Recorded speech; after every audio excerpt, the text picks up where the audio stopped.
Bueno, buenas noches, buenos días, buenas tardes. Tenemos varios horarios, varios usos horarios.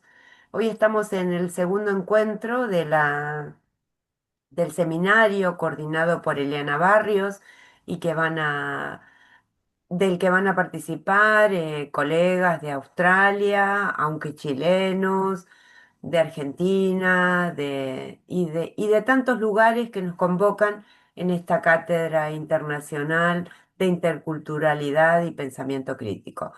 Con lo cual, yo ahora en este preciso momento le doy la palabra a Eliana para que inicie las actividades. Les cuento antes, Eliana, perdón un segundo, que con la colaboración de todos y todas quienes estuvieron acompañándonos en esta iniciativa de la Cátedra Internacional, hemos creado, en realidad ha creado Víctor Avendaño Porras, una página exclusiva para la cátedra y en breve les estaré pasando el enlace para que puedan ingresar.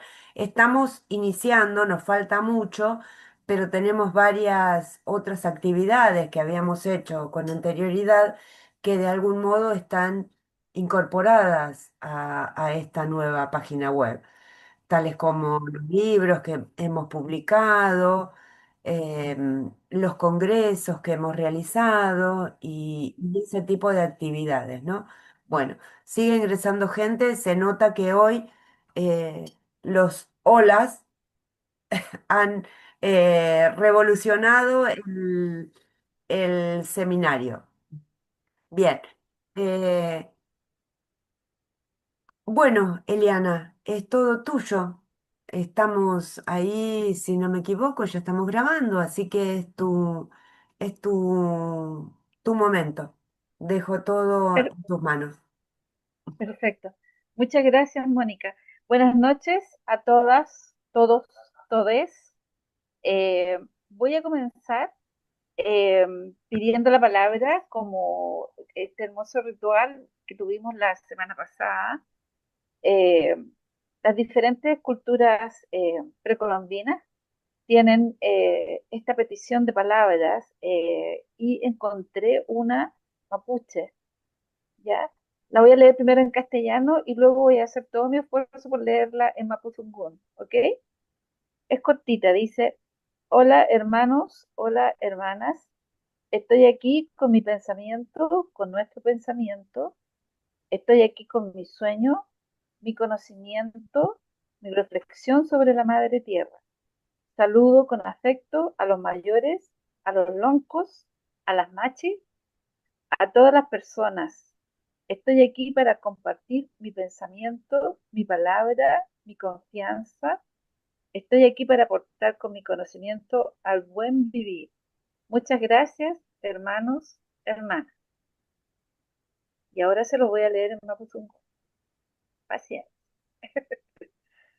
Mari Mari Peñi, Mari Mari Lamien, Inche Tani Mileini, Rakituan Tani Mileini, Inchin Rakituan, Saitani Milei, ni Peuma, ni Kimiun, ni Rakituan, ni Nike, Mapumieu, Inche Ayungenchi, ni Puñeñel, ni Pulanco, ni Pumachi, ni Puche, Inche Milei, Tani Rakituan, Tani Milei, ni Nutran, Tani Milei, ni Peyentun, Saitani Milei, ni Kirafuam, Saitani Milei, ni Kimiun, ni Kiumi, Mongyang, Chartumei, Pupeni, Pulamjen. Y ahora le presento a Sergio Olas y a Israel Olas, que van a presentar eh, la conferencia titulada Humberto Maturana Romesín de preguntas imposibles, narraciones nuevas y recursiones creativas de cómo hacer ciencia desde el sur.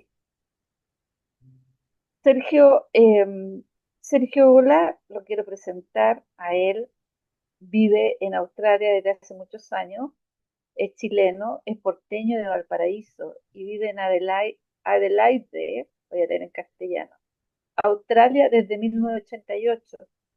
Es profesor de Estado en castellano, tiene un máster en literatura hispánicas de la Pontificia Universidad Católica de Valparaíso y un doctorado en filosofía de la University of New South Wales. Su poesía y traducciones han sido publicadas en Letralia, Venezuela, Babab, Social Alternatives, Queensland, Australia, Australian Poetry Journal, The Capilano Review, Canadá, Rabbit Poetry Journal, Melbourne y El Espíritu del Valle en Chile. Ha publicado varios libros de poesía que exploran la precariedad del lenguaje y sus procesos de decolonización. Eh, Ahora, en el año 2001 publicó Racionalidad e Imaginación, Transposiciones del Cuerpo y de la Mente en los cuentos de José Donoso en Madrid. Pliegos es co-traductor de Poetry of the Earth, Mapuche Trilingual Anthology, una antología de poesía en traducción del castellano al mapuche, al inglés, de 7 poemas mapuche, publicada por IT Press, Queensland, Australia, en 2014. Enseñó en varias universidades de Chile, Aotearoa, Nueva Zelanda y Australia, hasta su jubilación en el año 2023. Y también presenta Israel Olas. Israel es doctor en alemán. Israel Olas Alemán es doctor en literatura latinoamericana por la Universidad de Adelaide, profesor de planta y actual coordinador del área de estudios hispánicos y latinoamericanos en la Universidad de Melbourne, Australia. Su investigación aborda problemáticas de identidad en la literatura y la cultura popular chilena, con un especial interés en la música popular. Israel analiza estas cuestiones desde una perspectiva interdisciplinaria influenciada por el pensamiento decolonial y la filosofía latinoamericana. Es autor del libro Contra Hegemonía, los límites de la política occidental según el caso de los zapatistas y los piqueteros en Altazor, 2013, coeditor del libro Poéticas excéntricas del mundo hispanohablante, Poliedro 2024, y autor de varios artículos publicados en revistas especializadas como IASPM Journal, The Latin American Music Review, así como en libros editados. Sus publicaciones recientes incluyen un artículo sobre las alturas de Machu Picchu, de los Jaivas en el Routledge Handbook of Progressive Rock Metal and the Literary Imagination, Routledge 2025, y el trabajo de la memoria en la música popular chilena. Espectros, horizontes perdidos, estéticas y sonoridades retro, en la revista Gilar o Gilar 2024. Dejo con ustedes entonces a estos dos eximios investigadores y escritores y los escuchamos en el tema de Humberto Maturana, de Preguntas Imposibles, Narraciones Nuevas y Recursiones Creativas, de cómo hacer ciencias desde el sur. Los dejo a los dos. Muy bien, pregunta Eliana, Dígame, cuántos minutos tenemos? son las 19:11. ¿Te parece hasta 10 para las 8? A mí me parece bien, es solo para poder organizar porque tengo 30 páginas allí. Muy bien, Ya, me saltaré algunas. Muy bien. ok. Una cosa anticipada. Eh, por cuestiones de tiempo voy a leer yo la presentación, pero podremos comentar con Israel hacia el final. Muy bien. Amanezco. Asoma un rosado oscuro. Luego veré el amarillo, el ocre, el color de la tierra. Aquí, siguiendo estas palabras. Territorio Garna. Aquí. No el azul del sur de Chile. aunque se me superpone en la mirada.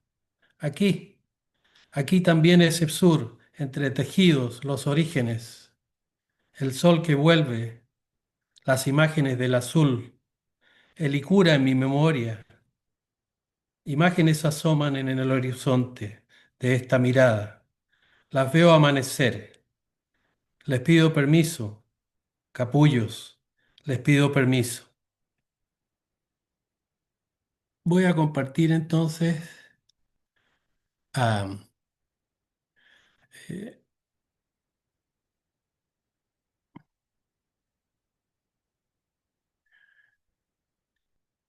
estas imágenes. Son 30 y espero que todas las vean y se ayuden un poco.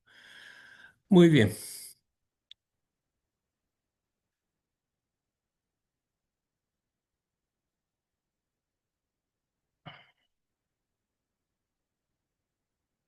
Mm,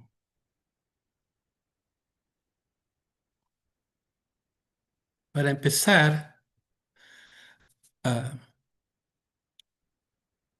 el hilo que vuelve a pasar por el corazón sobre un video de la Universidad Católica de Santiago llamado El Guardián de los Andes. En un tiempo que poco se nombra, cuando América aún no se llamaba así, el gran Tahuantinsillo extendía sus dominios, entrelazando sueños y tierras, enlazando pueblos en su existir. Un niño enfrentando su destino entregaba su corazón al lejano confín en rito sagrado, donde el imperio tocaba su límite. La cumbre susurraba, uniendo lo sagrado y lo profano. Este es el tema, entonces, ah, que vamos a tocar hoy día. Y corresponde a esta relación entre lo sagrado y lo profano. En este documental, podemos ver que también se hacía ciencia en el mundo quechua y aymara. Y por qué no decirlo mapuche, tojolabal, tetzal, azteca y de todas las otras civilizaciones de las Américas. ¿Qué significa esto? Que todavía se relacionaba la ciencia y lo sagrado, no estaban separados. Y tenía una función muy práctica que consistía en mantener la conversación con los dioses, para que no se produjera el desastre o la desarmonía o el pachacutic o la destrucción del mundo. La ciencia y lo sagrado no habían sido separadas en dos dominios distantes y extraños el uno para el otro. El mundo era bueno en cierta medida y no había guerra entre estos dos ámbitos. Lo que había sí era un fondo emocional diferente.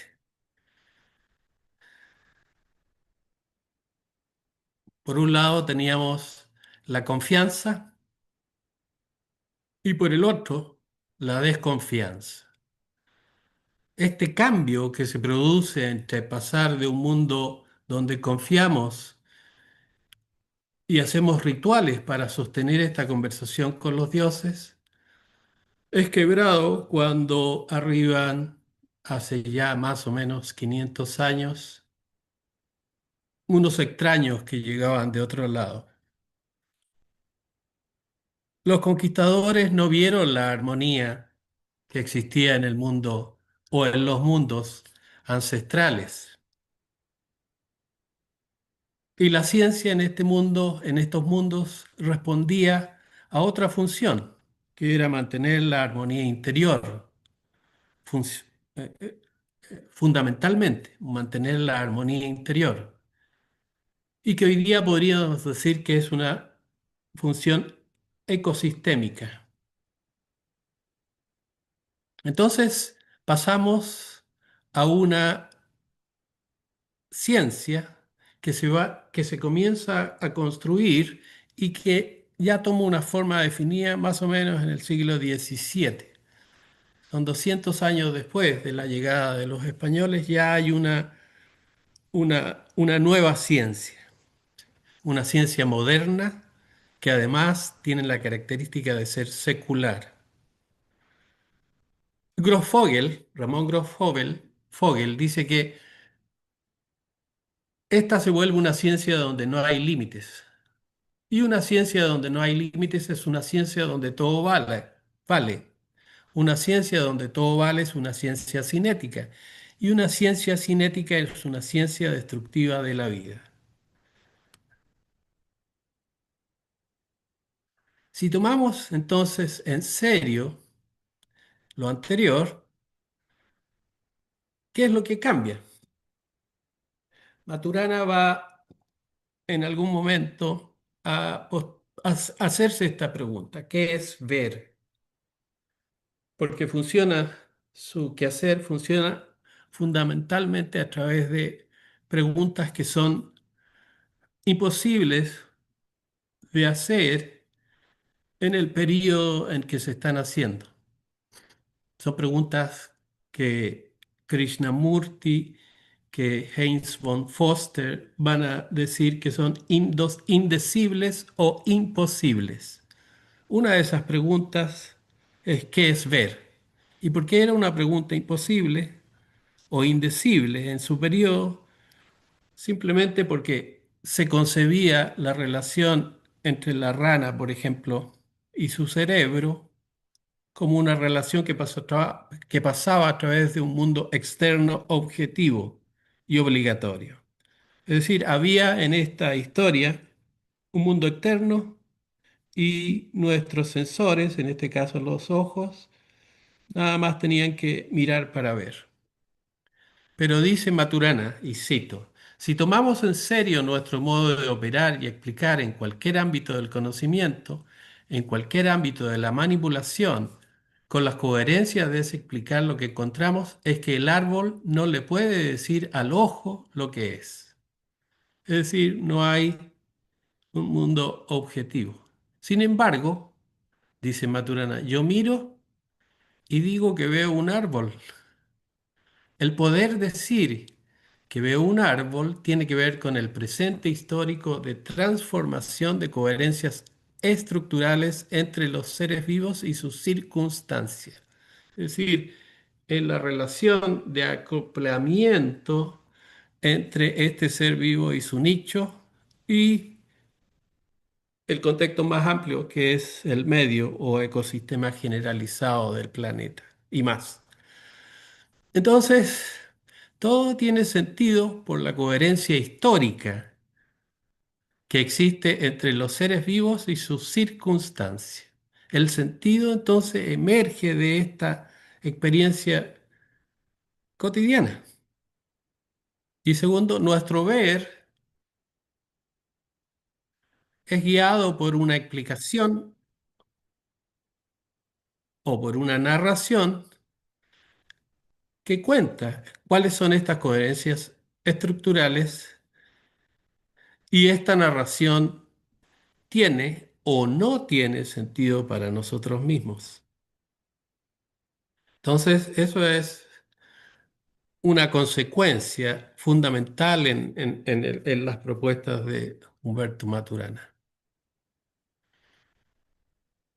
Otro aspecto que es muy importante en este trabajo que estamos haciendo con Israel es el hilo de la relacionalidad. En el mundo prehispánico, la relacionalidad era fundamental.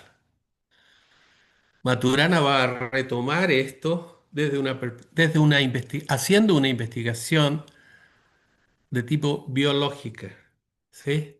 Entonces, va a decir que nuestro vivir como seres humanos ocurre en nuestro existir como personas en el espacio relacional, es decir, en la conversación.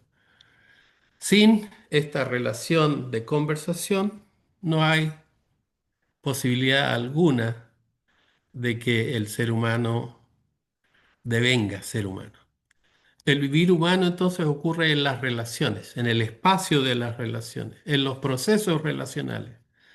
Y estos procesos relacionales incluyen a veces también, muchas veces, objetos. Y estos objetos son instrumentos, token, le dicen en inglés. Son instrumentos que sirven para indicar los procesos que están ocurriendo. Sin relación, por lo tanto, no hay ser humano. Este es un aspecto que sabían muy bien, como ya hemos dicho, las culturas prehispánicas.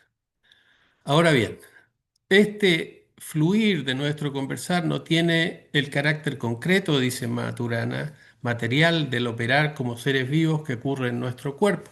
No es- no tiene esa materialidad, sino que es, como indicábamos, un proceso. Lo generamos, aparece, se va transformando en el curso de nuestras interacciones, que son relaciones de sentires, haceres y emociones. Es decir, se va transformando en la conversación misma.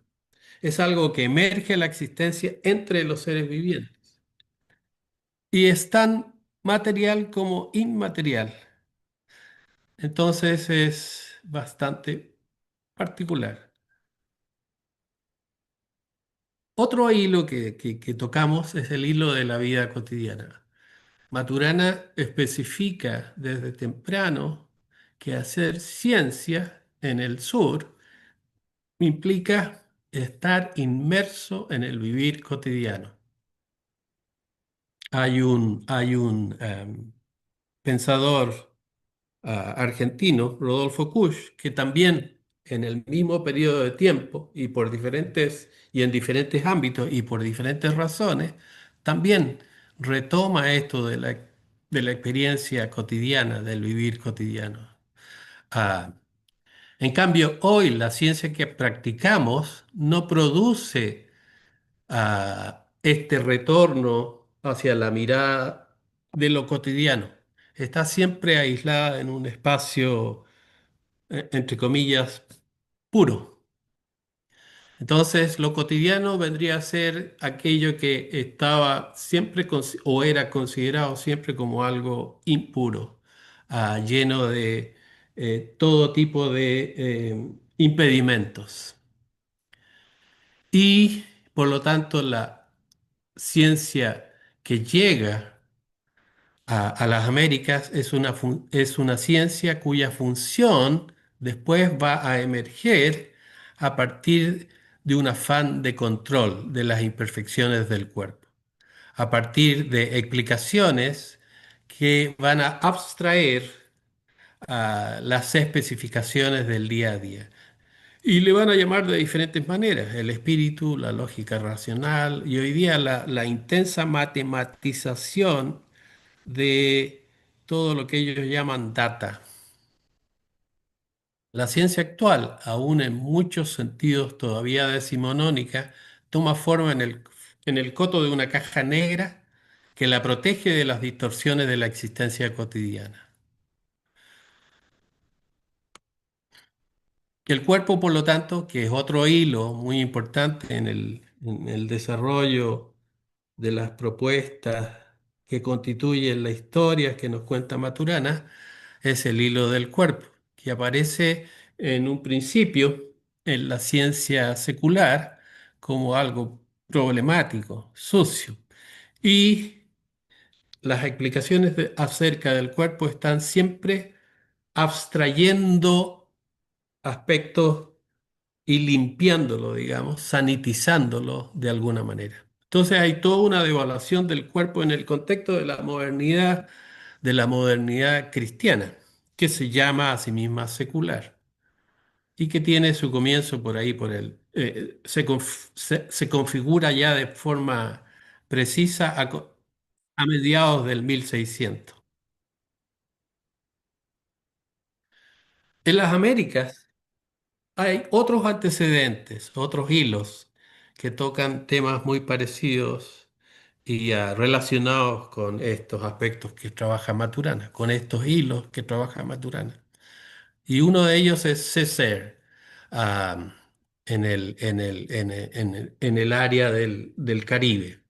Y dice, él se hace una pregunta fundamental en su libro, en su ensayo, El discurso sobre el colonialismo del año 1950. y se pregunta, ¿dónde estarían hoy las ciencias de esas civilizaciones que en esa época estaban más avanzadas que las europeas? Es muy interesante porque Césaire da voz a algo que estaba presente, pero que no podía ser articulado en ese tiempo. Entonces, ¿por dónde empezar a contar qué es esta ciencia desde el sur? Y uno de los hilos que es fundamental, nos parece a nosotros, es el hilo del contar historias. Entonces, volvemos a recapitular un poquitito. Contamos entonces a partir de de la formulación de una pregunta imposible, que sea indecible en el marco del conocimiento del tiempo que intenta investigar u observar a el filósofo o el biólogo. Eh, y una de las características más importantes es que hay que reconocer el lugar de enunciación, ¿sí? Ya deja de ser una cosa universal, porque sí, y aterriza en este lugar, si pudiéramos decirlo, en este lugar de enunciación. ¿Sí?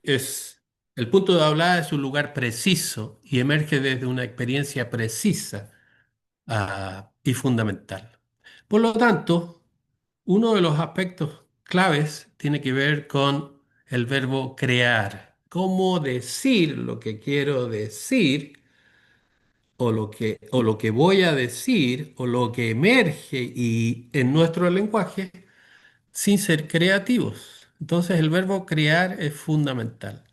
Para crear debemos darnos los instrumentos, las herramientas, las palabras, las nociones, los neologismos necesarios para establecer las correlaciones que hagan posible el giro del timón en otra dirección. Es decir, vamos a hacer un giro hacia otra dirección, donde la ciencia va a ser una ciencia con características diferentes, ah, y cuyos efectos y consecuencias son efectos y consecuencias de los que sí nos podemos hacer responsables. Esto es fundamental porque hace entrar a la ética dentro de este funcionamiento. Entonces, cuando hacemos la construcción de otra ciencia que emerge de un lugar de enunciación específico, podemos comenzar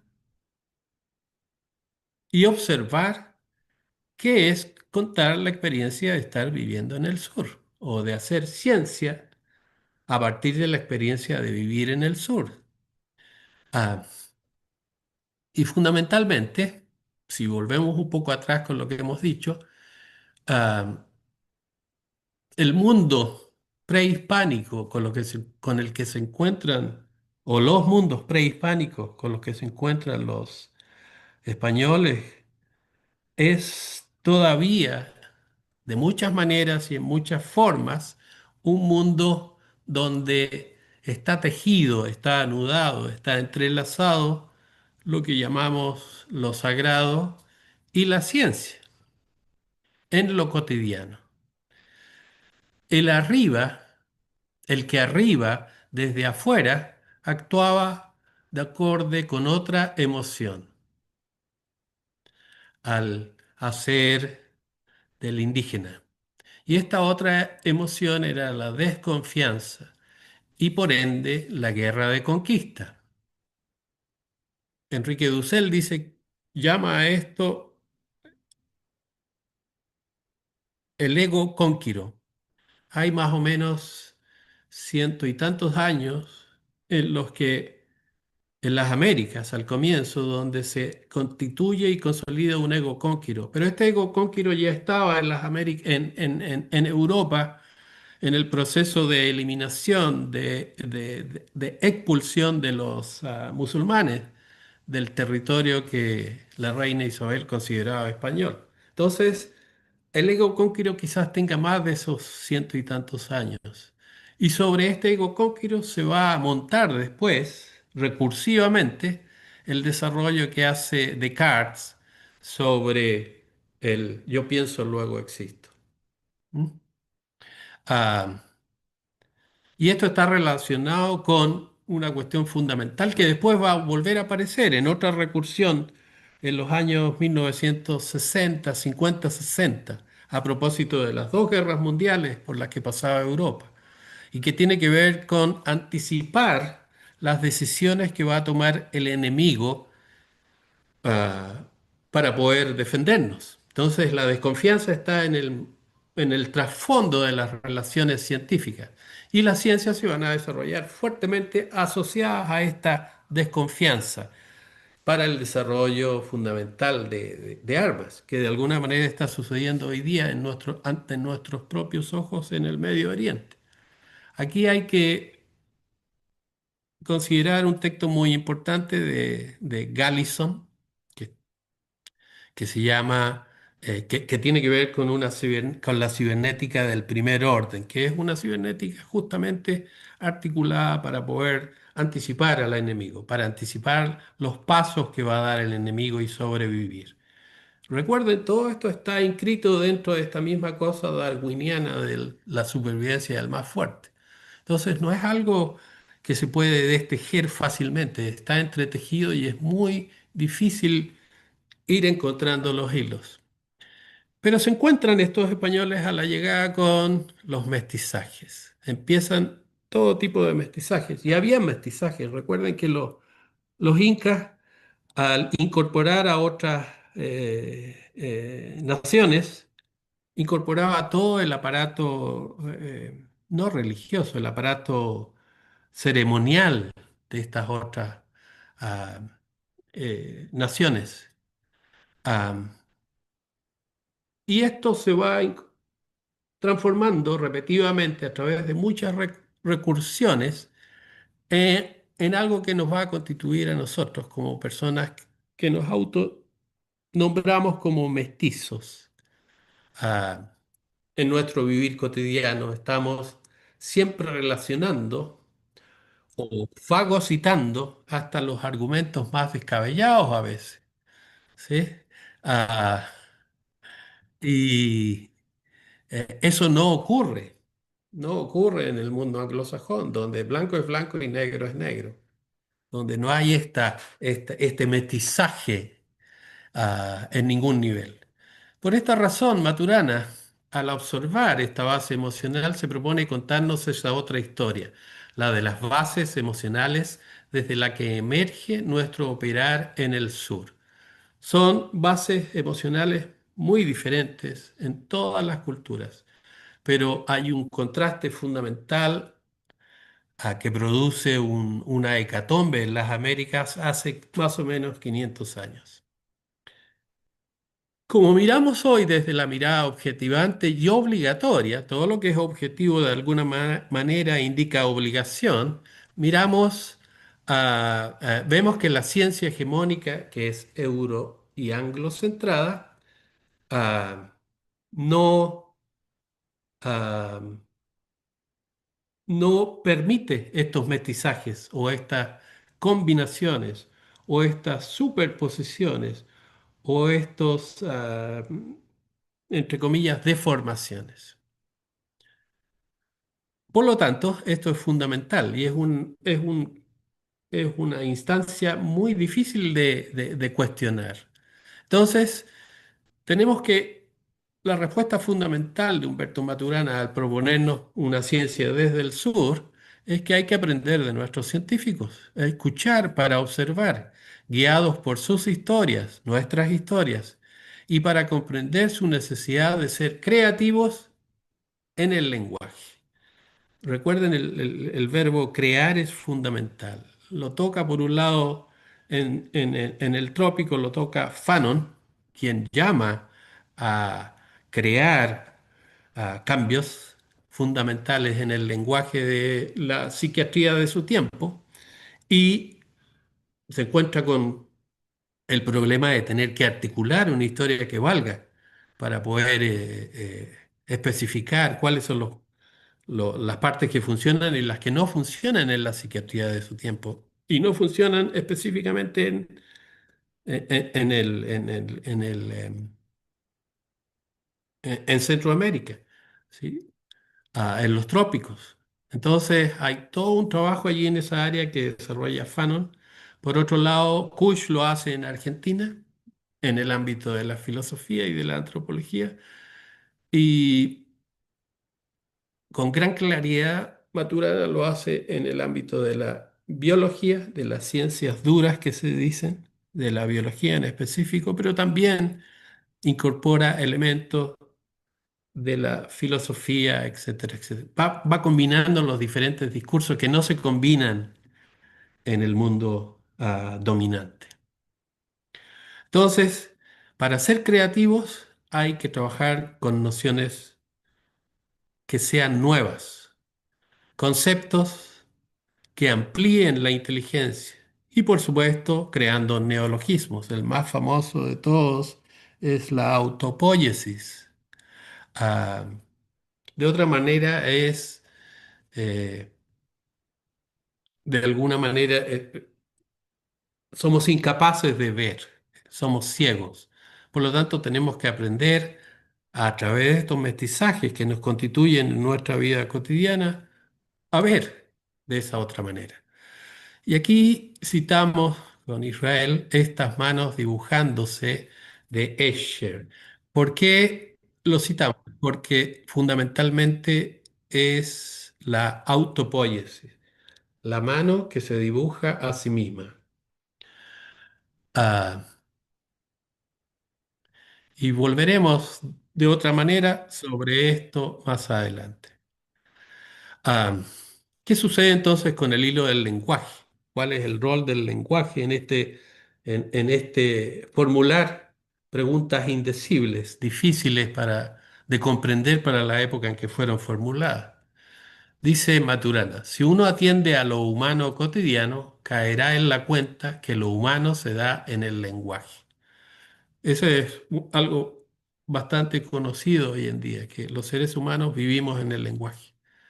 Vivimos en el lenguaje. No todos los seres vivos viven en el lenguaje. De hecho, solamente los seres humanos vivimos inmersos totalmente en el lenguaje de una manera tan profunda que llegamos a disfrutar del fluir de la palabra. Es lo que hacen los amigos. Disfrutar del entretejido de historias alrededor de un café, dirá Kush. El lenguaje, por lo tanto, nos permite conocer y es el fluir del hablar el que nos hace posible decir que vivimos en el lenguaje y que somos seres, por lo tanto, lenguajeantes.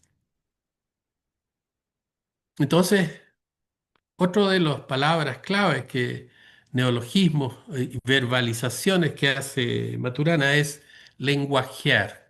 Hubo un momento en que también hizo lo mismo con la palabra emoción, transformó el sustantivo en verbo.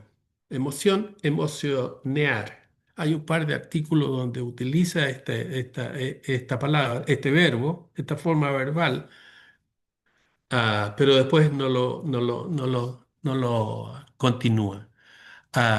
Y la más importante de todas es lenguaje, lenguajear. Pero lenguajear tiene un significado bastante específico. Ya que el lenguaje es un modo de convivir, dice Maturana, es un modo de convivir en coordinaciones de conductas y coordinaciones de conductas de coordinaciones de conductas. Estas coordinaciones surgen, dice, en la convivencia cotidiana con la otra persona o ser vivo. Y él da el ejemplo por allí de uno de sus perros. Creo que tuvo hasta 3 perritos. Y todas estas son consensuales. Y no fueron perritos. Uno de ellos, por allí vi una foto, era un ovejero alemán muy bonito, etcétera. Recuerdo eso porque a mí me llaman la atención los ovejeros alemanes. Cuando era pequeño, en la casa de mi abuela, el perrito con el que crecí era un ovejero alemán, se llamaba Heck. Entonces, esa idea del perro ovejero alemán inteligente, entre otros, me hace completo sentido. Entonces, con la coordinación de coordinaciones o de conductas, aparece un espacio de convivencia, emerge un espacio de convivencia. Cuando nos coordinamos conductualmente, emerge un espacio de convivencia. No es en el aire, ni tampoco es en el espacio exterior, ni en el espíritu. Ocurre en la vida cotidiana. Y la otra característica fundamental es que en este espacio podemos aprender unos de otros. Por lo tanto, es un espacio donde ocurre el aprendizaje. Esto es muy importante en todo lo que tenga que ver con educación, que veremos más adelante porque es un tema que convoca estas sesiones sobre Maturana. Entonces, el aprendizaje ocurre donde es posible generar un dominio ah, para convivir, un espacio para convivir. Y la segunda consecuencia es el lenguaje tiene que ver con el hacer y por lo mismo tiene que ver con todo lo que hacemos. Todo lo que hacemos ocurre en el lenguaje. Es muy interesante porque significa que las palabras de alguna manera son objetos, um, Eigenforms le llama Heinz von Foster, son objetos que guían nuestros quehaceres. No son triviales, son fundamentales. Por eso en el ámbito educativo tenemos que poner mucha atención a las palabras. Ah, Otra línea que es fundamental es que las palabras no existen o el lenguaje no existe en un dominio exento de impurezas como las emociones. ¿Sí? Recuerdan que en el universo que llega, lo que llega es esta concepción de que la ciencia es pura, limpia, lógica, racional, matematizante, axiomática. Hoy día es axiomática, el nuevo Dios es el axioma, como si no nos pudiéramos equivocar nosotros que programamos los axiomas. Entonces, esto es fundamental. Lenguaje y emoción están entrelazados para Maturana. Los seres humanos entrelazamos el lenguaje con el emocionar. Vivimos las emociones que se nos entrelazan con el lenguajear. Si no existe la emoción, no existe la acción. Es decir, si yo no siento, no actúa. Si yo no tengo cuerpo, no puedo hacer nada. Es decir, el espíritu solo no funciona más allá de la esfera de la tierra. Consecuencia, el lenguaje reenvía siempre a un fondo constituido por emociones. Es decir, cuando hablamos, cuando conversamos, cuando peleamos, cuando discutimos, cuando argumentamos, cuando proponemos algo, cuando hacemos ciencia, cuando hacemos filosofía, hay un trasfondo emocional que nos permite elaborar en el lenguaje, sea lo que sea que queramos elaborar en el lenguaje. El lenguaje no ocurre en un ámbito de pureza donde el cuerpo ha sido dejado afuera y las emociones han sido destituidas de su importancia. Está íntimamente entrelazado con el emocionar, con nuestras ah, reacciones, con nuestras reacciones. No es lo mismo tratar a una persona mal que tratar a una persona bien, es decir, en el lenguaje, ¿no? No es lo mismo, no es tampoco trivial, es fundamental tener ese cuidado. Entonces, ¿qué significa entrelazar lenguaje y emoción? Significa que une o conecta lenguaje y emoción en el conversar. Están íntimamente entrelazadas. ¿Recuerdan las trenzas de las niñas? Hace unos años atrás, hoy día también, algunos jóvenes usan trenzas. Y aquí en Australia, muchísimos camioneros de esos camiones grandes que le llaman track tienen barbas largas. Son de mi edad, pero tienen barbas largas y tienen trenzas aquí. En las películas de Hollywood, a los vikingos se les ponen trenzas aquí. Entonces, entrelazar es poner en relación dos hilos. Es otra manera de tejer, es otra manera de escribir. Ah, ¿Cuál es la etimología de conversar entonces? Dice Maturana, y esto lo dice en varias partes, conversar es una palabra que viene del latín con, que quiere decir junto con o versare, que quiere además decir dar vueltas juntos alrededor de una cosa, es decir, rondar en compañía. ¿Recuerdan ustedes a Gabriela Mistral y sus rondas? Hagamos estas asociaciones porque nos ayudan a veces a ver un poco lo que no vemos, ah, al no detenernos en las palabras, al solo ver el aspecto cosa de la palabra, ¿no? Eso de decir, eso de pensar que las palabras están definidas, cristalizadas y son rocas en un diccionario. No, las palabras están vivas en cada una de las personas que las usan. Por eso es tan importante. Otra consecuencia, cuando conversamos, entrelazamos nuestras relaciones con el lenguaje. Y eso significa que estamos coordinando conductas y emociones con el lenguaje, con las palabras. Los seres humanos, dice Maturana, vivimos en coordinación de coordinaciones conductuales de emociones. Vivimos en el emocionar entrelazado con el lenguaje. Aquí hay otra distinción y que constituye un hilo también, que es la cuestión de la sustantivación o verbalización de la palabra. El amor o el amar, o el amor y el amar.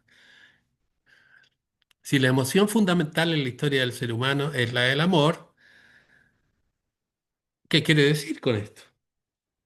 Y si amar también es un elemento fundamental, ¿qué quiere decir con esto? El amar es el dominio de las conductas en las cuales la otra persona surge legítimamente como otra persona. Recuerden ustedes, y todos de alguna manera hemos pasado por esto, cuando uno tiene un hijo o una nieta,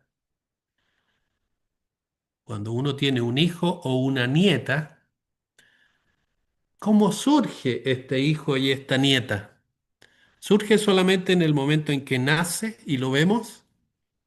Cuando ya tiene un cuerpo, en un hospital generalmente, ya no en la casa, o surge cuando sabemos que vamos a ser padres o abuelos y nos empezamos a proyectar y empezamos a proyectar historias sobre nuestro hijo o nuestra nieta. Es muy interesante.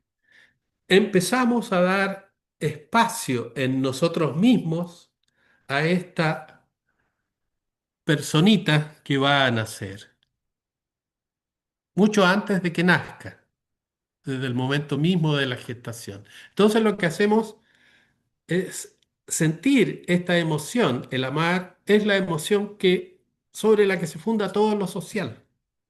Y es una especie de espaciamiento, un hacer espacio en nosotros mismos, en nuestra propia inteligencia, un anticipar, un nombrar, un dar forma en las palabras a alguien que todavía no nace, que está creciendo, que todavía es una semilla, que está en la tierra de la madre, de la Pachamama.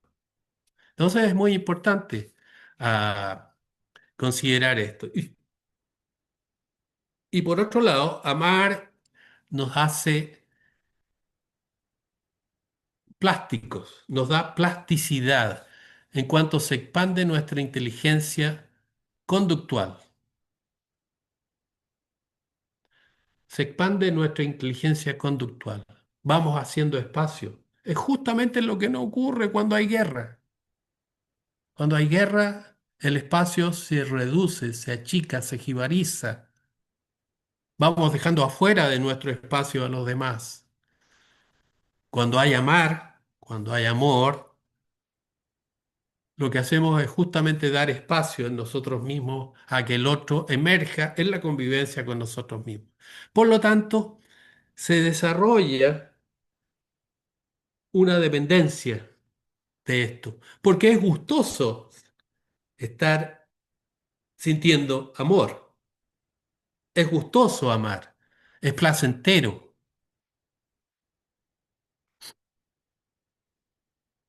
Por lo tanto, y esta es una de nuestras propuestas fundamentales con Israel, es que Maturana nos va entregando una serie de hilos y va forjando una serie de historias donde explica todas estas nociones y propuestas que él hace primero, por muchos años desde la biología como biólogo, y después del año 2000, junto con Jimena Dávila, hay un giro bastante interesante en la propuesta biológica de Maturana. Entra la cultura y entra de lleno, ¿sí? Entonces,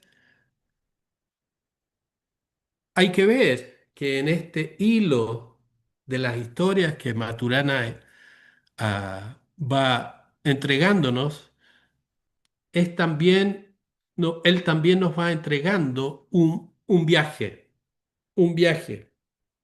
hacia, en el fondo, lo que podríamos llamar ah, el conocer de sí mismo, o el autoconocimiento, o sea como sea que ustedes quieran llamarle. Entonces nosotros los seres humanos que sentimos gran placer conversando, relacionándonos, gestualizando a través de nuestra dexteridad, ¿sí? Moviéndonos, y nosotros sudamericanos usamos el cuerpo para comunicar. Hay que salir de las Américas a veces para darse cuenta cómo usamos el cuerpo para comunicar, para decir cosas, para intentar cosas más que decir, para intentar ciertas proposiciones. Y lo hacemos fundamentalmente en la convivencia con otros, contándonos historias. Esto es clave para, para nosotros y viene de muy antiguo. Por ejemplo, les voy a decir, y ya con esto estaré en el tiempo, Eliana. Entonces, ya con esto voy a tratar de saltarme unas páginas y concluir. Porque aquí, por ejemplo, en Australia, todo este continente, isla, fue declarado terra nullius, desprovista de civilización, desprovista de lenguaje, desprovista de vida, desprovista sobre todo de nombres, de nombres. Y todo lo que se había generado en este plan, en este lugar, que no es un solo no es solamente una nación, había más de 600 naciones cuando llegan los primeros ingleses. Por lo tanto, había más de 600 lenguas y literaturas. No le llamamos literaturas, le llamamos despectivamente mitologías, que eran en el fondo literatura y mitologías son maneras de contar historias. Entonces, Maturana dice que la ciencia del sur, de alguna manera es una ciencia de historias no triviales, no triviales, y que están relacionadas con el conocimiento del propio operar, del propio hacer. Después comentamos que hay dos tipos de cibernéticas, dos tipos de articular el conocimiento, uno a través de esa cibernética del enemigo y otra es la cibernética del propio conocimiento. Y ahí podríamos relacionar a Maturana con von Foster. Ah, y después vendría toda una manera de articular lo que es moderno, que está relacionado con la colonialidad, que no me voy a referir. Pero lo más importante es que para Maturana la posibilidad de una cibernética de segundo orden implica observarse a sí mismo haciendo lo que uno hace, observarse observando. Esto es fundamental porque hace entrar la ética. Y si vamos a investigar la relación de Maturana con la educación, la ética es fundamental entonces. Ah, No voy a entrar en el tema de que los seres vivos no tienen manera de especificar a lo que existe ahí afuera, el mundo objetivo, sino que es otra cosa la que ocurre allí. Ah, ¿Qué es amar entonces? Volvemos atrás, al hilo del amar. Amar es dejar aparecer. Amar, por otro lado, implica soltar lo que sé. Cuando uno sabe, uno cierra ciertas puertas y se pone rígido. Gilles Deleuze llamaba cristalización y Guattari llamaban a esto cristalización. Es cuando algo se cristaliza, ya no es agua, no corre, se cristaliza. Ah, hablaba Deleuze de imágenes cristal e imágenes agua en el cine para distinguir periodos en el cine. Ah, Amar implica fundamentalmente soltar la certeza, dejar aparecer. Entra la ética con esto y se abre todo un campo donde nos podemos hacer responsables y asumir nuestra autonomía, ¿sí? A través de la creación misma podemos asumir nuestra autonomía. Ah,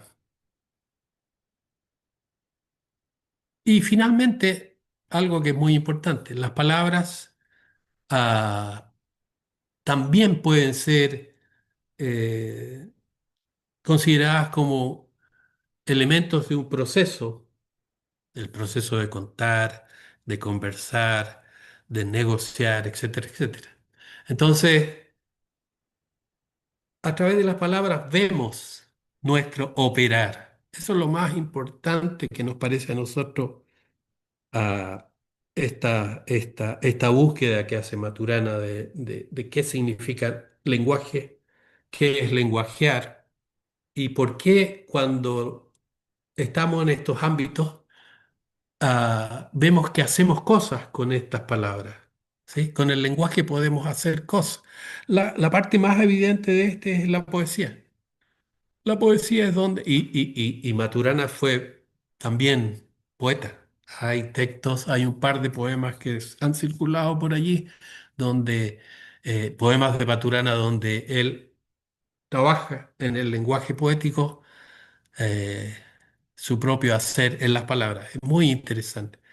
Ah, entonces, ¿cómo hacemos lo que hacemos en tanto observamos nuestro hacer? Si ver es saber, entonces vemos a través de las palabras y del lenguaje simbólico y vemos los procesos que van implicando, porque las palabras están en movimiento. Las palabras no están en el diccionario. El diccionario es una manera de atrapar algo que está en proceso permanente. Por eso que una persona que memoriza mucho no significa que sabe mucho, significa que tiene una gran memoria. El problema es poner esas palabras en movimiento. Y la mejor manera de poner esas palabras en movimiento es leer poesía, leer poesía. La mejor manera de ver cómo las imágenes se mueven es ver cine.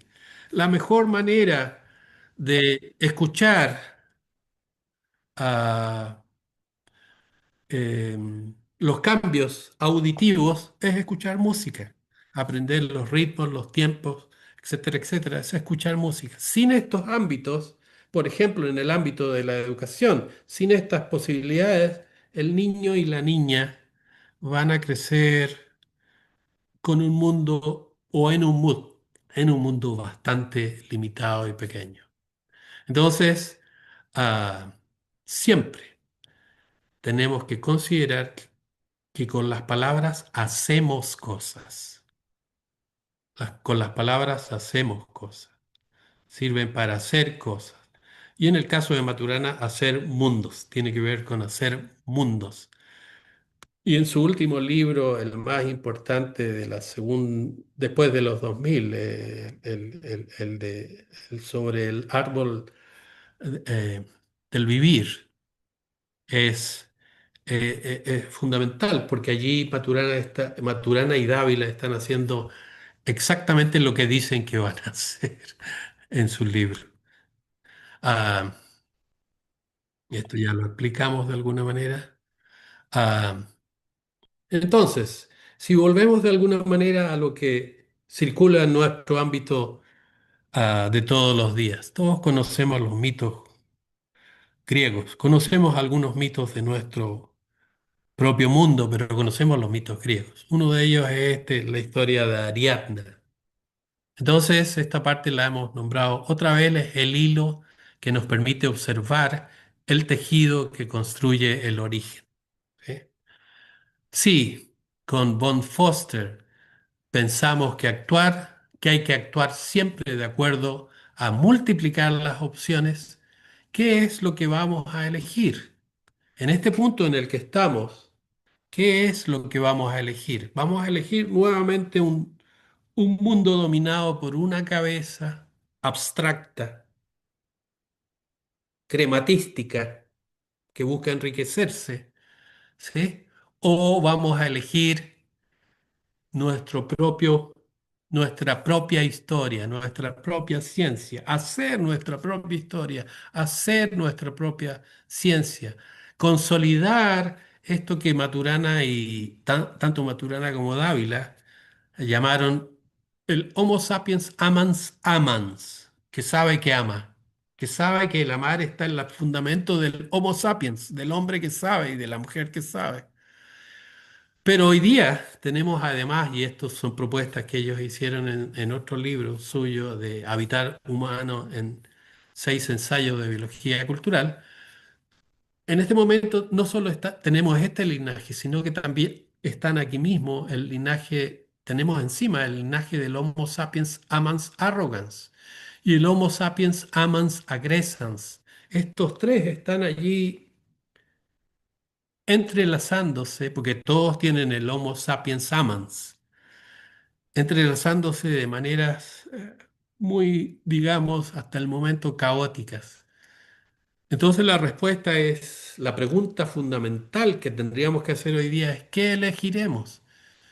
¿Seguiremos siendo irresponsables de nuestros actos y por ende destruyendo los mundos de los otros y los nuestros?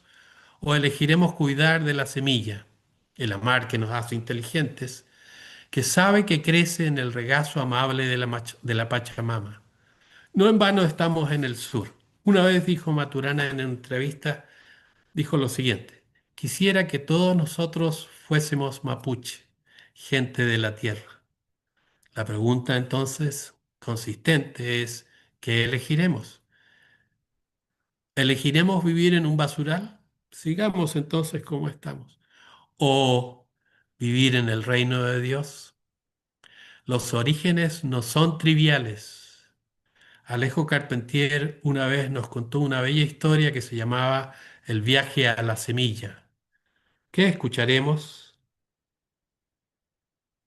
Y para terminar, ya esta es la segunda última, les voy a leer de Salvador Elizondo un microcuento del año 72.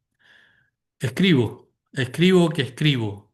Mentalmente me veo escribir que escribo y también puedo verme ver que escribo. Me recuerdo escribiendo ya y también viéndome que escribía. Y me veo recordando que me veo escribir y me recuerdo viéndome recordar que escribía. Y escribo viéndome escribir que recuerdo haberme visto escribir, que me veía escribir, que me veía escribir, que recordaba haberme visto escribir, que escribía y que escribía, que escribo que escribía. También puedo imaginarme escribiendo que ya había escrito que me imaginaría escribiendo, que había escrito que me imaginaba escribiendo, que me veo escribir que escribo.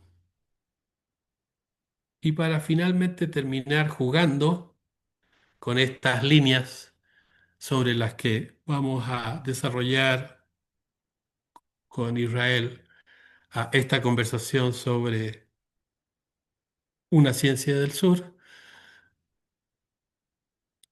esta página final. Y ahora vamos a empezar, que es lo mismo que decir, y ahora vamos a jugar. Recursiones ambas. Veo, veo. ¿Qué ves? Una cosa. ¿Qué es? Muy bien. Gracias.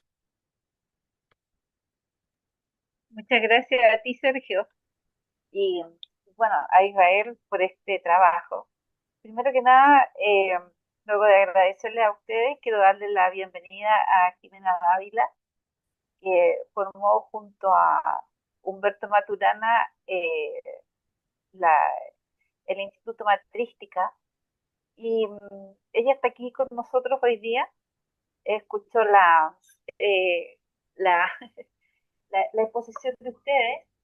Y Jimena, te puedo dar el micrófono para dar algunas palabras a nuestros encuentros con Maturana. Este es el segundo ciclo de conferencias. El primero lo hicimos el año pasado y este es el segundo ciclo que estamos reflexionando principalmente cuál fue el legado de Humberto Maturana, por una parte a las generaciones más jóvenes, como lo ven ahora, y también cómo lo estudiaron sus contemporáneos. ¿Ya? Entonces, esta es nuestra segunda exposición de este año. Si gustas hablar, si no, Sí, muchas gracias. Muchas gracias. Yo quería pasar como dicen los chiquillos piola, pero es como difícil, pero esa es la... Bueno, primero, gracias por darme esta oportunidad y felicitar a Sergio por su presentación, igual que a Israel. Me pasó algo bien curioso porque eh, yo lo vengo pensando ya hace un rato, que hay como un primer Maturana y hay un segundo Maturana. Eh, y el segundo Maturana parte el año 2000 cuando nosotros eh, creamos lo que es la escuela, hoy día escuela matrística, en ese momento se llamaba Instituto Matrístico. Eh, entonces, ahí empezó toda una deriva que bien apuntaba Sergio, tiene que ver con mi trabajo en el espacio de todo lo cultural. Entonces, empiezan a suavizarse ciertas cosas. Por ejemplo, Humberto hablaba del amor como el dominio de las conductas relacionales a través de las cuales uno mismo, el otro, la otra, surge como legítimo otro en convivencia con uno. Ese era y hablaba de amor. Y lo primero que me atreví a hacer, porque era Humberto Maturana, lo primero que me atreví a hacer es cambiarle porque él decía, determinadas conductas relacionadas a través de las cuales el otro, la otra, uno mismo, surge como legítimo otro en convivencia con uno. Yo le dije, ¿sabe qué? Yo le decía a Doc, corramos el uno mismo al principio, porque es primero uno el que surge.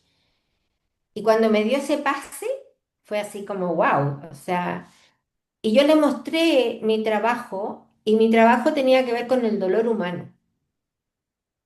Todo dolor y sufrimiento por el cual pedimos ayuda relacional es siempre de origen cultural.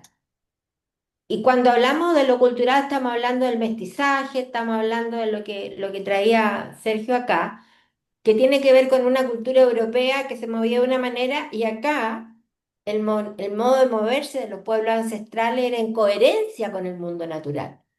Y esa propia coherencia hacía que la salud, la filosofía y todo fueran coherentes también a ese modo de vida. Entonces, cuando yo le digo esto a Humberto, él dice que fue un darse cuenta gigante, porque él veía a los seres humanos, a las personas como seres vivos, como desde la biología. Y yo un día le dije, ¿sabe qué, Doc? Si usted no se declara filósofo, nos va a poner en un grave aprieto, porque el cambio de pregunta implica un cambio epistemológico. O sea,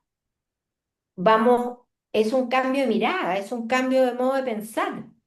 Y un cambio de modo de pensar, toda filosofía se sustenta en una epistemología. Entonces, por lo tanto, este cambio de modo de pensar lo hace el cambio de pregunta. Y ahí empezamos a hacer que termina en este y en 4 libros que escribimos juntos, donde él dice en uno de los libros que yo le mostré que los seres humanos no eran biología solamente, sino que eran personas. Entonces, ahí aparece, por eso cuando tú presentabas, Sergio, para mí había como un Maturana que se entremezcla un poco con la biología cultural, que es lo que hacemos hoy día, pero que hay muy claro cuáles fueron sus trabajos anteriores y cuáles fueron los trabajos después.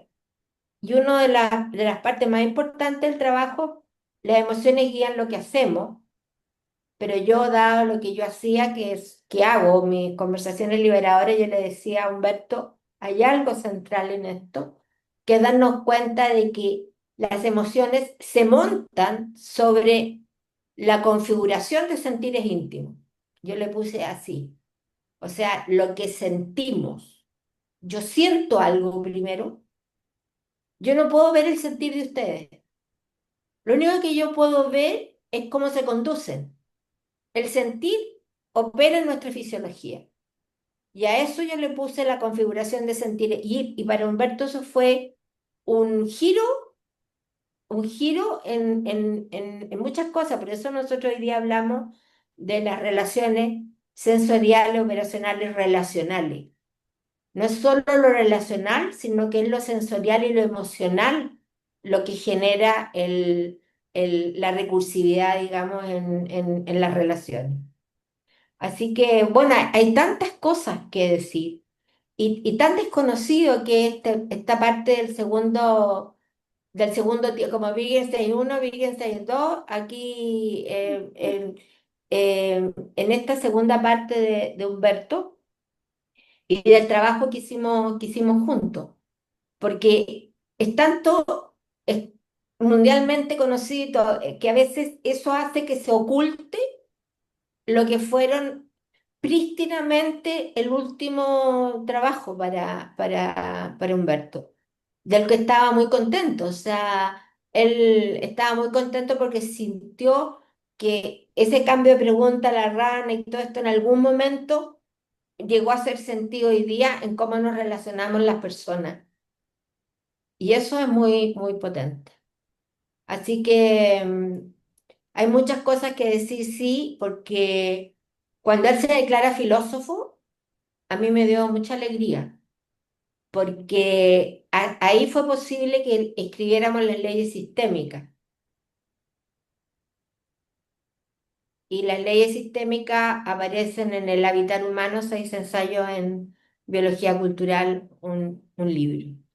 Así que, no sé, pues, Eliana, agradecida y felicitaciones, Sergio, de nuevo y Israel por su trabajo. Sí. Muchas gracias, Jimena. Bueno, es un trabajo bien intenso el de Sergio y Israel. El año pasado también presentaron el tema del lenguaje, así que ya vamos con 2 capítulos con ellos. El tema es bastante extenso y su estudio es muy bueno. Yo Yo quiero quisiera saber, decirle, agregar sí, una cosita, Eliana. Cuando habla Sergio del lenguajear, hoy día el lenguajear es una coordinación de sentires, de haceres, de emociones. Antes era el lenguajear, confluir en coordinaciones de coordinaciones conductuales consensuales. Pero ¿qué coordina uno en una primera coordinación? El sentir. Yo miro a los ojos al otro y cosiento con el otro. Y en tanto coordino mis sentires íntimos, coordino la acción. Y en tanto coordino la acción, coordino la relación. Entonces, una coordinación de sentires, de haceres, de emociones. perfecto. Eso ya es en la segunda, ya estando en maestrística, Después del 2000. después del 2000. Sí, pues hay un antes y un después. Y me queda muy claro y se lo agradezco a Sergio al escuchar la cita y todo, esta, que yo lo había pensado y hace tiempo ya que hay un antes y un después en eso. Así es. Sí, se ve claramente. Digamos, lo hemos estado viendo durante este tiempo, especialmente con la visión que tienen los discípulos de Humberto Maturana, del doc, como tú le decías. Sí. ¿Hay alguna pregunta? Me gustaría que hicieran preguntas. Imagínense, aquí tenemos, pero los mejores especialistas acerca de Humberto Maturana. Eh, si pueden hacer preguntas. Hay una pregunta ahí, Eliana. No, no estoy viendo el chat. Espérate un poquitito. Roberto. Acá, Muchas gracias, Sergio. Si ahí. puedo hacer Ah, una... Roberto, No, interesante lo que dices, Jimena, porque yo no he leído suficientemente a Maturana para hacer ningún tipo de comentario sobre su pensamiento de manera que... Pero lo que sí me interesa de lo que dice Jimena es que como yo trabajo en la obra de Kush, ¿no? Y en Kush a esa idea de que, eh, contrastando dramáticamente la idea cartesiana de que yo pienso y existo, Ujú, y Kush lo invierte, ¿no? Diciendo que yo existo y luego pienso. Y en el existir hay todo ese, justamente lo que dijiste, ¿no? El sentir, el hacer, el emocionar, y hay un vínculo muy importante con Maturana. Y me parece lo otro, que en Kush intenta introducir un sentido de conocimiento basado en el olfato y menos en, en, ah, La en la visión. óptica, en lo visualizar, ¿no? ujú. Y cito un ejemplo, ¿no? De la época de la conquista donde a Moctezuma le dan la Biblia en lugar de leerla, la huele, ¿no? Qué bonito. Entonces,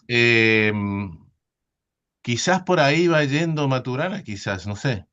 No, no, no. Sí, lo que pasa es que esto aparece con el tema del per capita, aparece con el tema del observador, que es una ley sistémica. Todo lo dicho es dicho por un observador a otro observador que puede ser él o ella misma.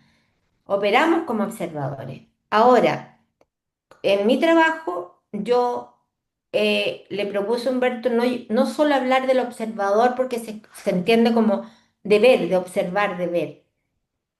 Operamos Mm, como observadores multisensoriales. mm, Todo lo dicho es dicho por un observador multisensorial a otro observador multisensorial que puede ser él o ella misma. ¿Por qué? Porque una persona que es no evidente no va a ver, ve de otra manera. En el oler, en el sentir, en el tocar, lo kinestésico. Entonces, El escuchar. claro, el escuchar. Entonces, interesante lo que tú dices de Kuch, no lo voy a buscar algo para leer de Este él. año tuve, por ejemplo, una estudiante ciega, ¿no? Estudiante de español, pero esta piba captaba cosas en el escucha que los otros estudiantes no captaban cuando leíamos en voz alta o escuchábamos un video o algo, ¿no? Am, y eso es un elemento muy importante justamente en el pensamiento desde el sur, en los pueblos originarios, que privilegian el escucha antes del hablar, ¿no? Eh, eh, que es justamente una de las últimas cosas que dijo el Papa Francisco, ¿no? Escuchen, ¿no? Y yo creo que si por esa línea iba Maturana en su trabajo, Jimena, es interesante eso de que se contrasta con ese privilegio que tiene el pensamiento occidental o la filosofía occidental o la epistemología occidental de privilegiar la perspectiva, ¿no? Desde el Renacimiento, por ejemplo, ¿no? Eh, Ujú. y ahí yo creo que se recalca ese conocimiento desde el sur, ¿no? Que no es que descarte la perspectiva o la visión o lo ocular, sino que agrega otros matices que, que el pensamiento o la filosofía occidental ha intentado desprestigiar, ¿no? No sé, Sí, eso es mi... yo le puse, le invité a Humberto a ponerle la escuela matrística, la escuela de pensamiento del sur del mundo, porque es una escuela de pensamiento. Este es un modo de pensar, como hay tantos otros, pero lo potente de esto es que Humberto cuando hizo el cambio de pregunta no quería describir a un ser vivo, quería poder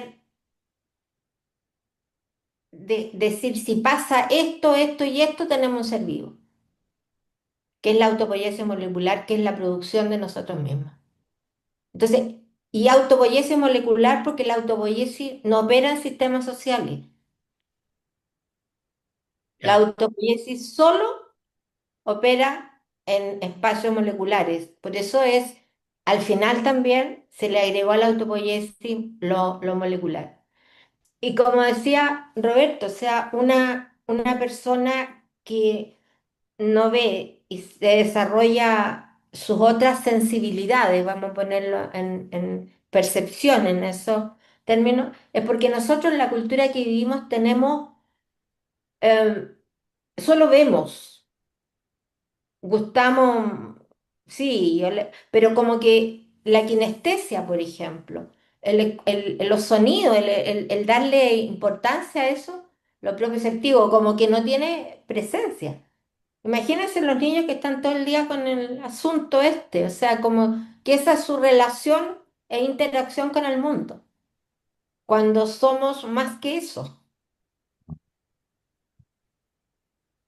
Sí, sí, toda la técnica, toda la tecnología occidental que operamos constantemente es todo visual, ¿no?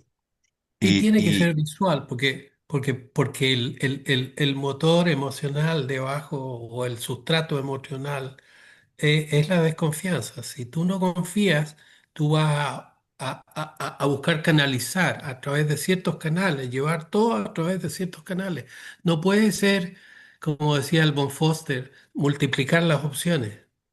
Para Occidente no puede ser, la opción no es esa, es lo que está haciendo, por ejemplo, hoy día, es lo que está sucediendo hoy día. Las opciones son cada vez menores, porque se trata en realidad de la desconfianza, que es la emoción fundamental que está debajo de esto. Tiene que ver con el control, tiene que ver eh, con la distribución de saberes, con el mercanteo de saberes. ¿Sí? Y Cuando sabes que, solamente eso profe, es lo que domina, claro, cuando y sabes, solamente es, perdón, sí, dale. Ujú. ¿sí? Sí, que muy interesante lo que pones tú, porque no solo es la desconfianza, es también el miedo Ya, a propósito de la incertidumbre en la que estamos. ya. Aunque esta incertidumbre tiene que ver con un piso movedizo en el que estamos viviendo hoy día los seres humanos. Exactamente.